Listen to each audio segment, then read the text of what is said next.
With Lululemon, the real gift happens when they're living in it. When you give them the softest loungewear set, the real gift is this. And this. And this. This holiday, Lululemon makes it easy to give a gift that goes beyond. Open the moment. Shop now at Lululemon.com. This episode is brought to you by Amazon. The holidays are here, and you know what that means? It's time to get your friends and family the gifts they deserve. Take the stress out of shopping with Amazon's great deals and low prices on a huge range of items from toys to tech and much more. Whoever you're gifting for, Amazon has great prices on everything you need this holiday season. Shop Amazon for all your gifting needs.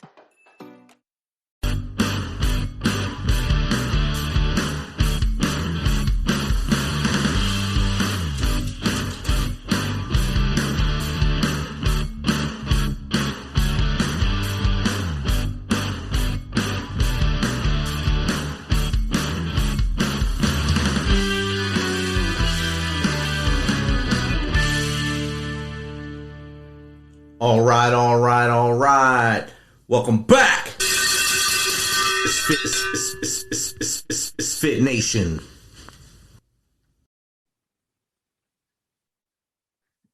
All right. Welcome back to the Misfit Nation.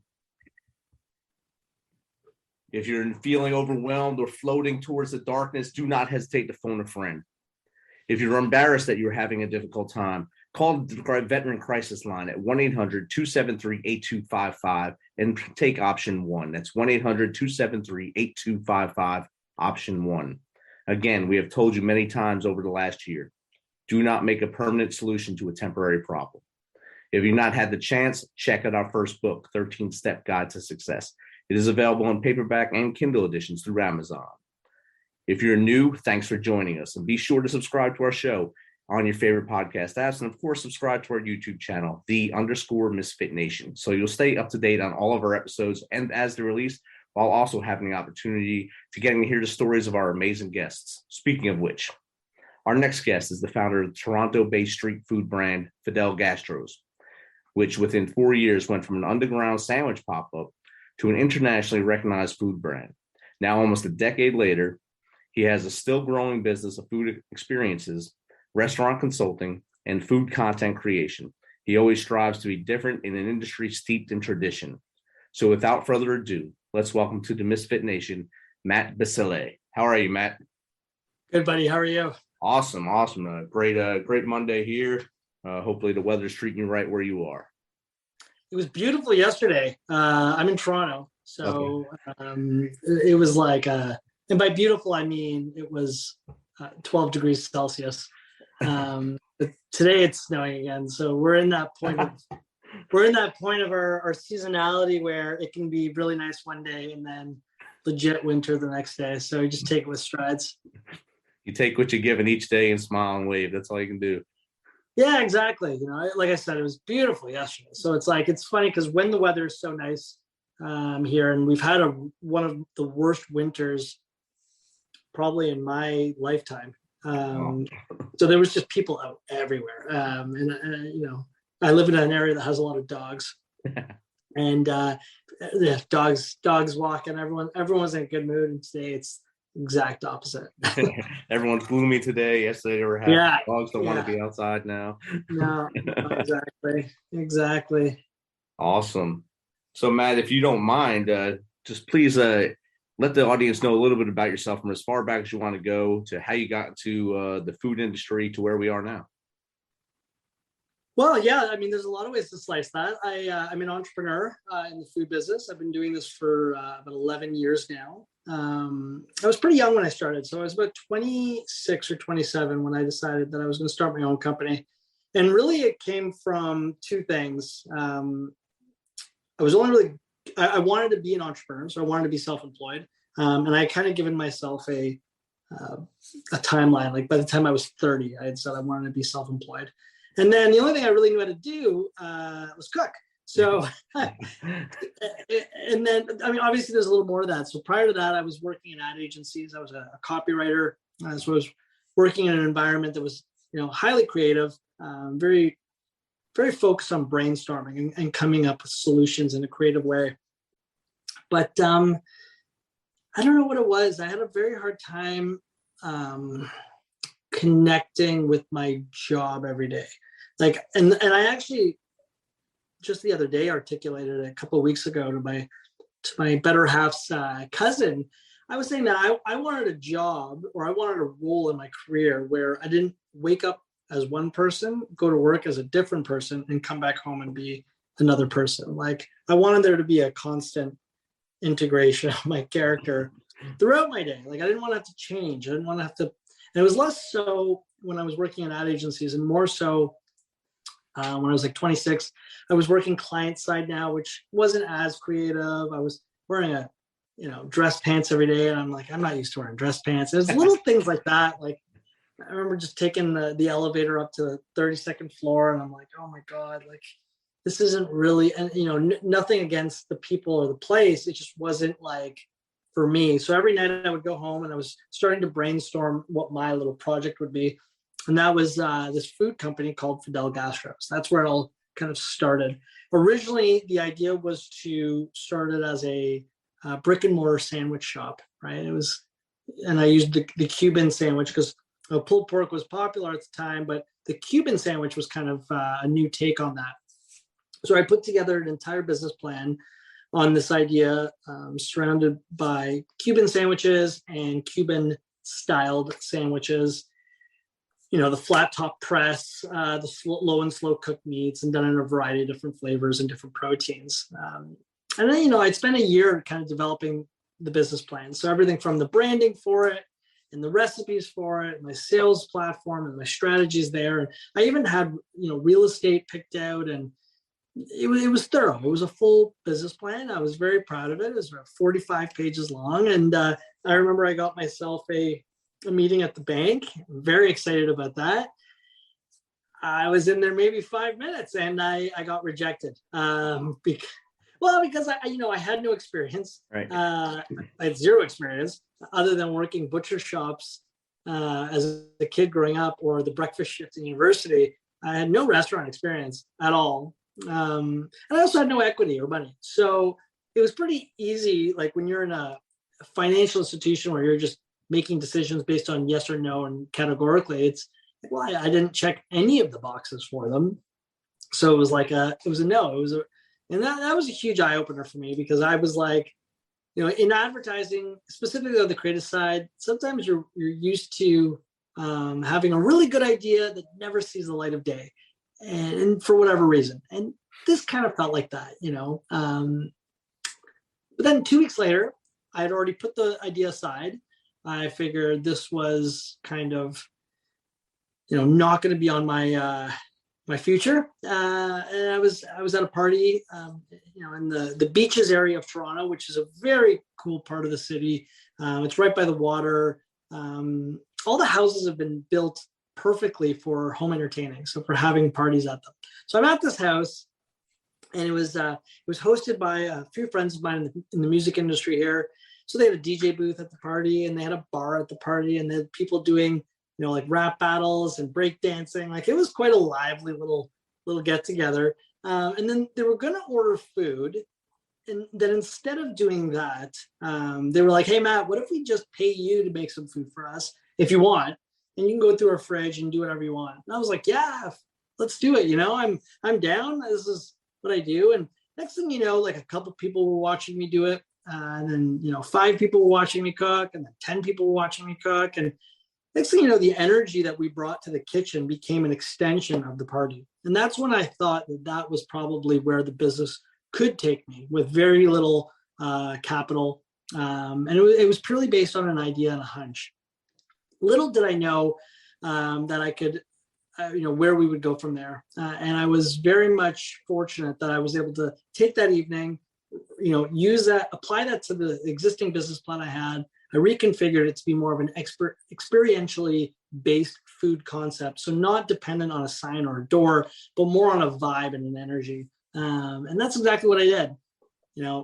about a month after that, I launched my first event, and there was a few hundred people there. And from there, it was food trucks and TV shows and cookbooks and restaurants. And it's 11 years later, or almost 11 years later. It's hard to even remember everything we've done and accomplished. But it's been a journey of both. A lot of, I always tell people, when you're an entrepreneur, and especially in the food business, it's such an, it is an all-consuming industry. Your highs are super high, but your lows can be super low as well, because it takes a lot out of you, and it takes a lot to make something out of literally nothing. Well, definitely. And it's an awesome journey that you've been on, not having a school taught chef background like most people would think you'd have to get into the industry to be a chef or to be a food service kind of guy. It kind of makes me think of the movie Chef when he opens up the food truck, but he actually had school training doing the Cuban sandwiches and such. And that was about the same time, I think, 10 years ago when that came out. You were already doing it, so that's pretty awesome. It's funny you mentioned that movie specifically. I was actually the Toronto ambassador for the movie. Really? When it came out. And so I was doing a bunch of promotional stuff for the movie when it came out. And I remember when I went to go see the sneak preview, I'm bawling my eyes out, because it was like my life had been captured in a 2.5-hour snapshot. And I actually got, other than there were specific things that were huge fabrications, but for the most part, they actually did a really good job capturing the effort and the energy suck that it takes to launch something that's so nitty gritty and hands on. Yeah, as you were talking, I was just thinking about that movie and eating a Cuban sandwich at the same time. Both things are amazing. And I was reading your bio earlier, and I seen that you had Italian grandparents. Did they have any influence in your cooking styles, or was that just off the cuff? Let's go cook. So they taught me a couple things. They taught me my work ethic first and foremost. They were born and raised in Italy, had moved to Canada when they were already adults, and I was so lucky that both of my parents worked full-time jobs, so they essentially would take care of me around the hours of school, etc. And I really did learn my value system from them, and that's an education that I'll never lose. That's ingrained in my DNA forever. I think my grandfather, for better or worse, always taught me that your work ethic is really something that no one can take away from you. It doesn't matter if you're right all the time or wrong all the time, or maybe the job isn't perfect, but if you prove to people that you want to be there because you've put that effort in, that will stand for something. So that's something they definitely taught me. They also taught me the value of appreciating things made from scratch. So whether or not the actual recipes came from them, and some did, some didn't. Some things, not all. I wouldn't consider myself an Italian chef at all as far as like my style of cuisine. I really do pull from my experiences in travel and my the flavors that I really love. I love to cook over live fire. I love brunch. I love Italian food, but I also love Southeast Asian food, and I love Latin American food. And I find a way to kind of Canadianize that, Americanize that in certain kind of palettes. But really what it came down to with them was quality ingredients, making sure that the flavor of your food can shine through everything you're doing. Even if it's, quote unquote, from my standpoint, gimmicky, it's got to taste good too. And that's something that I learned from them. For both my Italian grandparents, being able to feed somebody was a currency. So, right.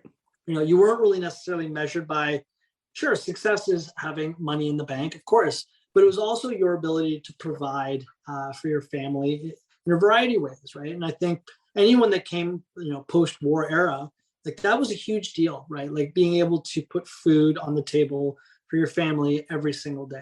And I take such pride and joy out of, feeding people, whether it's feeding friends and family at a get together, whether it's doing, charitable initiatives through food, because there is an abundance of charitable initiatives that require, providing food for services, and then also just selling food to people. And I don't take, I've sold thousands of sandwiches, thousands.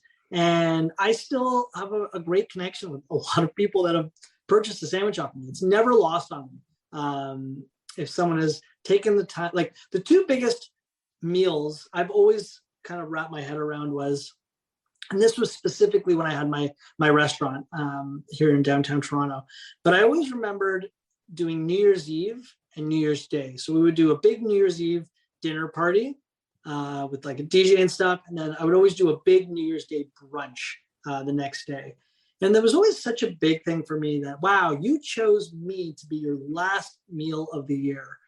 This is the way you wanted to end your year in food, was through a meal that I cooked for you. And then the other one was, wow, you wanted to start your year off with my meal. Like, that's such an honor. I'm so honored to have and privileged to have that title. So those were two things that were never lost on me. It was that opportunity to feed people. And that's definitely something that my grandparents also came from Italy, but pre-war. And so they went through like the Depression and such like that. But they always taught us that through food, family grows. So every Sunday was the whole family over makeshift tables, because they didn't have huge tables back then. It was like this table, that table, all put together. And the kids, we sat where we could in the corner, but you had everything that was put out. And my grandmother, she would have food going from the moment we walked in until we left, and you can barely move when you left, but everyone was happy. It was amazing. And that Sunday meal it is culturally ingrained in not just, Italians, but a lot of European families and just families from, different cultures from around the world. It was, it's funny because I actually remember vividly when I was in grade school. So I would have been about maybe 10 or 11. And I was lucky that my grandparents, their house was just blocks away from the school that I went to. So I was, so lucky that I didn't have to eat lunch at school. I got to go to my grandparents' house every day for lunch. Nice. And it would be penne and fettuccine with, red sauce and vinegar peppers and veal cutlets and salad. Like it was a multi-course thing. This is lunch. Okay. I had to then go back to school and not fall asleep. But I remember one day the kid across the street from me he must have been a fourth generation Canadian boy. Okay. He was like, his mom asked me, hey, Matt, why don't you come over to our house for lunch today? And we'll have lunch. And then you can swim in the pool after, because it was like warm. It was like June. I was like, oh, wow. Like you can finish eating in 20 minutes and enjoy the pool before you go. Like, I was having a hard time wrapping my head around that. So I'll never forget the meal. It was grilled cheese sandwich on white bread with processed cheese, canned tomato soup, and a glass of milk. And I was like, what is this? Like, your tomato sauce tastes funny. Like I had a hard time wrapping my head around it. But the meal was not even secondary, tertiary. Yeah, you hurry up and eat so you could jump in the pool and spend as much time in the pool. I'll never forget the next day, I went back to my Nono and Nana's house for lunch. Yeah. And they were asking me, how was lunch at Kevin's? And I said what we ate, and they gave me this look, like, what is that?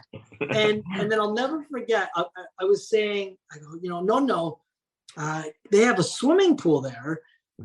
Your backyard's even bigger. You could put an even bigger swimming pool back there. And he was like, and get rid of my garden? He was like, you know how much that swimming pool costs them every year? He's like, you know how much money I save with this garden every year? And like, when you're 10 years old, you have no idea what any of that means. Right. And it's years later as an adult, you're like, no, was right. They were right. They were on to something. The fig trees, the tomato plants, the Basile, everything in the backyard. It was amazing. Everything. My grandfather even had wine grapes. I'll never forget that. And he would have to sit out there sometimes with a shovel to protect it from the birds, And I'll never forget when this is how I knew spring, summer were coming, because you could actually go to the grape, eat the flesh out of the skin, and then drink the juice in the skin, and then eat it was like a 3-step process. You didn't just put the grape in your mouth. You ate the flesh, drank the juice, ate the skin, and continued on. Outstanding. And that's the good life though, right there. And that gave you your foundry for everything you're doing now, I believe. I also seen that the names of your food truck were Priscilla 1, Priscilla 2, and then your brick and mortar is Lisa Marie. Is that homage to Elvis? It is, but accidentally. So, so my very first event I ever did, I was setting up my table, and I was selling just sandwiches off of the table. So the table was really my kitchen, and the table looked a little empty. So I went to a little knickknack store, and I was like, "What can I get? What little tchotchke can I get to fill my table up?" And they had an Elvis bust there. So I'm like, "Okay, you know what? This is cool. I'm going to buy the Elvis bust." So I bought the Elvis bust, put it on the table. Let me tell you something. That was the talk of the night, was this Elvis bust. Like, people were taking selfies with that. Like, and this is like still like maybe first generation iPhone era. Like, you know what I mean? So people were like, selfies were still a little grainy. A lot of Blackberries out there still floating around. But so the next event that I kind of advertised, people were messaging me being like, "You're bringing the Elvis bust, right?" And I was like, I guess I am. For whatever reason, the Elvis motif continued, because when I bought my food truck, I'm like, yeah, you know what? Fidel Gastro is the brand for the food truck. But someone's like, yeah, but you got to name the vehicle just like you would name a boat. And I was like, okay, cool. Why don't we name it Priscilla? You know, and that was kind of the natural name for it. And everyone's like, yeah, it makes sense. You know, and the bus would come out. And then when that truck died and I got a new truck, I was like, yeah, you know what? Priscilla 2 makes sense. And I even got the Elvis bus painted on the side of the truck this time, because I kept going through Elvis bus. They kept breaking. So I was like, you know what? Now I'm just going to get one painted right on here so I can't lose it anymore. And then when it came time to, when we were launching our restaurant, Lisa Marie,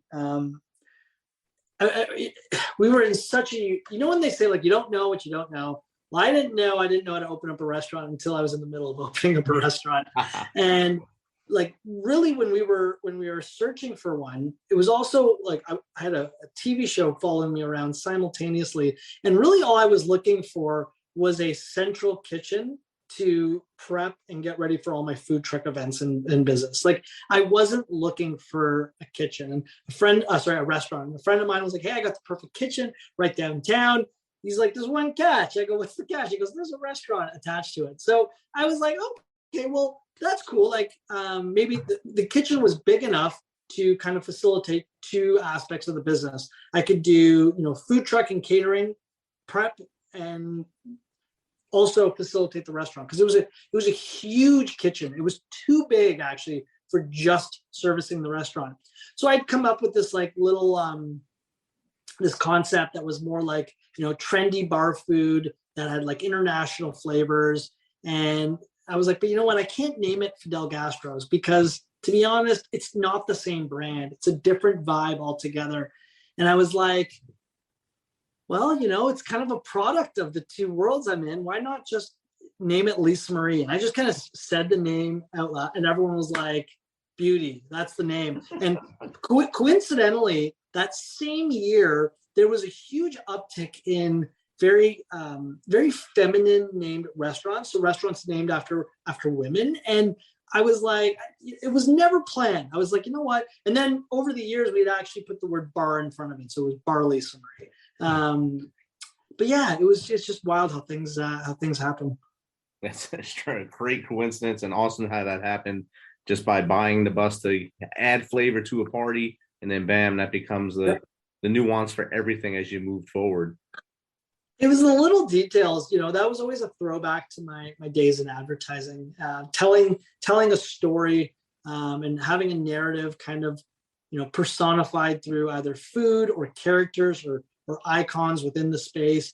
It's what allows you to be memorable for people. And, you know, but none of that matters if your food sucks. So it's kind of like, you need to have both worlds. And I was so lucky that over the 7, 8, now 10, 11 years of my career, my food has only gotten better every single year.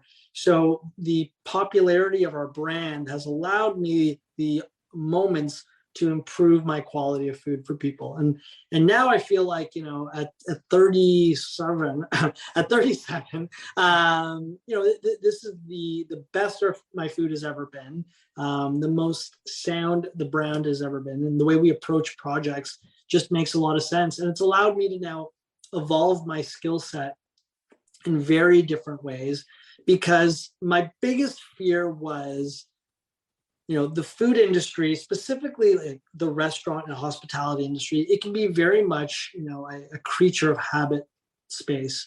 And I wanted to ensure that if I was starting something that was proprietary, that was my own, that we never felt like we were just doing the same thing on repeat every day, that it wasn't just a carbon copy of the day before, right. So that was a huge thing for me. So once it got to that place, that's when I was like, okay, I'm done with the restaurant, because I've checked all my boxes and I'm good now. And it's allowed me to kind of pull back a bit and approach food as more of on a project by project basis. I mean, that's awesome. It's awesome that you have the ability to do that now. 10 years ago, you probably didn't think this would happen. And now the roller coaster has taken you to new heights. And that showed like one of our core values here at Misfit Nation is motivation. And you showed earlier in your career, as you were in advertising, that you were not really motivated there anymore. You lost that sense, that oompa, to get the aha moment, to get up every morning and say, I want to do this. And then you found it when you came into this, and it just keeps growing and growing and growing. I'd love to see where it is in 10 years from now. Hopefully I'm retired. I would love to slow down a bit. This has actually been the last 2 months have been the slowest I've ever moved. And when I say the slowest I ever moved, I'm used to being like 14 to 16 hour days, 7 days a week. I'm up and I'm out the door, and that's it. I haven't stopped.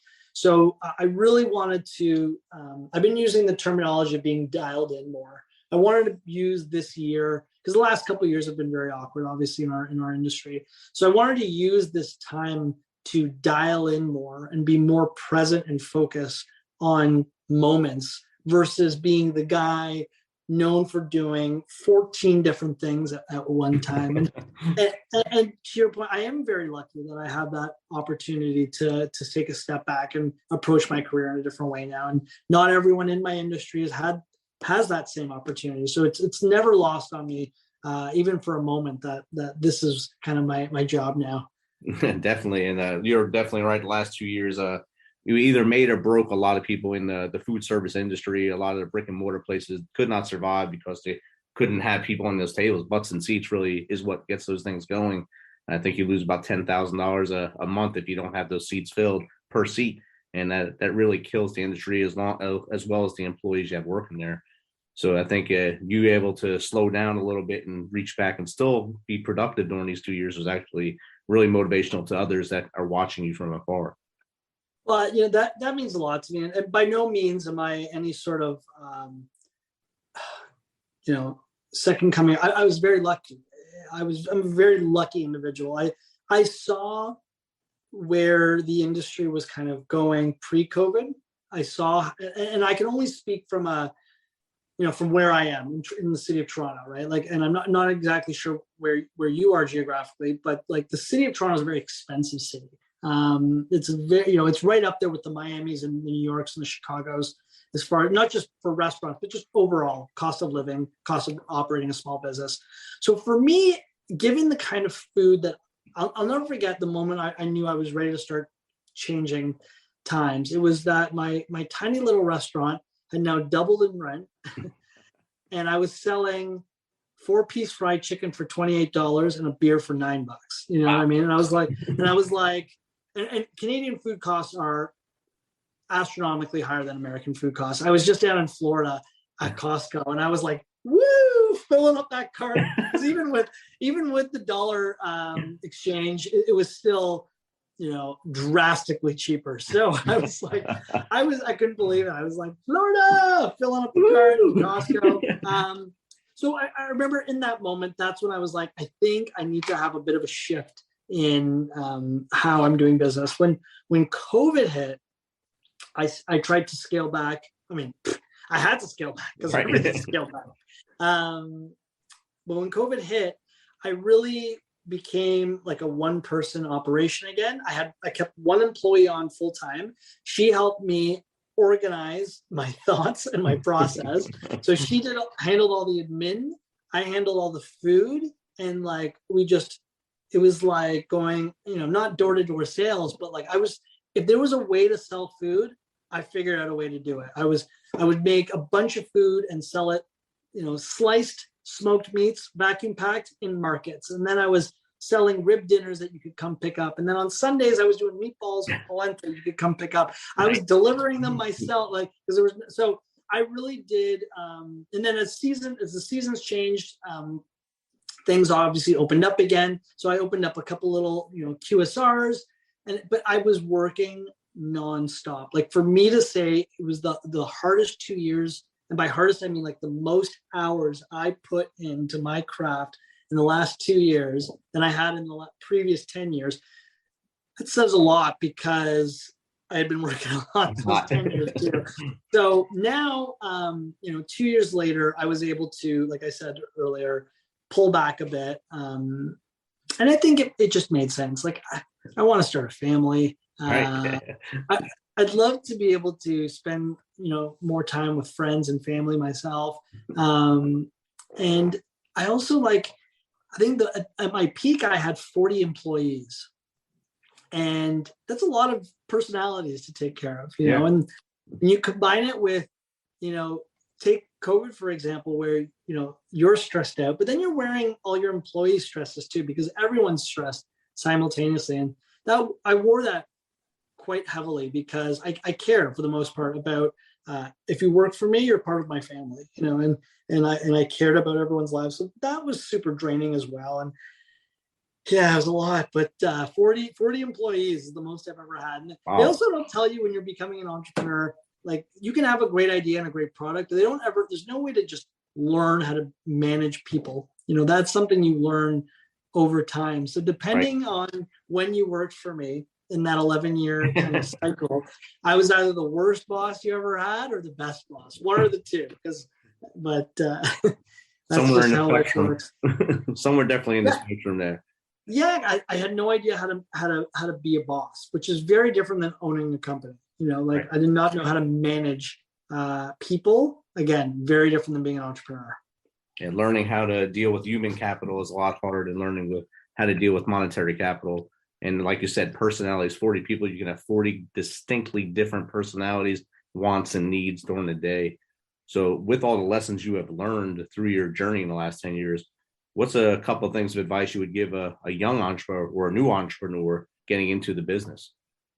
Well, my grandfather's words to me were always work hard and be smart. And those are two very distinct things. The work hard is your energy, the work ethic you put into things. But then the be smart part is, don't just work for work's sake. Make sure that you are working efficiently to improve tomorrow, and the biggest accomplishment I could ever have in my own career is that I know I'm better at my job today than I was 10 years ago. And that is, goes hand in hand with work hard, be smart. Right. And the other one is, you have to be a problem solver. You have to be able to look at a scenario and figure out how to fix things on the fly, because when you're starting out, there's no one to ask. It's literally, you got to figure it out. Or I remember one time I was late for an event. My food truck didn't start. I called my buddy who's like a makeshift mechanic. He's like, I don't know, man, just take a hammer and start banging underneath that thing. And I went underneath that thing and I'm banging away. And, not to say that was the right thing to do, but the moral of the story is, if you are planning to become entrepreneurial, it is imperative that you understand that being a problem solver is probably your biggest asset. Awesome. That's great advice. Both sets of that advice is great. I used to have to start a car with a hammer way back early in my career in the Army. And I used to have to go in there with a hammer to hit the starter to get it to go. So I understand that pain very much. So you're saying what I did was methodical. It was actually, I was trained. It was a trained thing. Yeah, it was training thing. It was awesome. What's the best way? What's the best way for someone to get in contact with you if they want to either just chat with you, have you on their show, or get some advice? Well, believe it or not, Instagram is the fastest way to get a hold of me. At Chef Matt Basile, all one word, on Instagram. It's the same if you go to the Chef Matt Basile Facebook page. Those two ways are easily the fastest way to get a hold of me, to see what we're up to. Or you could just go to the Chef Matt Basile website, subscribe to our newsletter, and every time we post new content, new recipes, or new projects, you're always updated there first and foremost. Awesome. Matt, thanks for taking some of your time to share your story with us and your trials and tribulations and your 10-year success right now. It's my absolute pleasure to be here today. Thank you for this opportunity, and I wish you good weather, because thank you. Mediocre here at best. All right, awesome. Thank you. Cheers, man.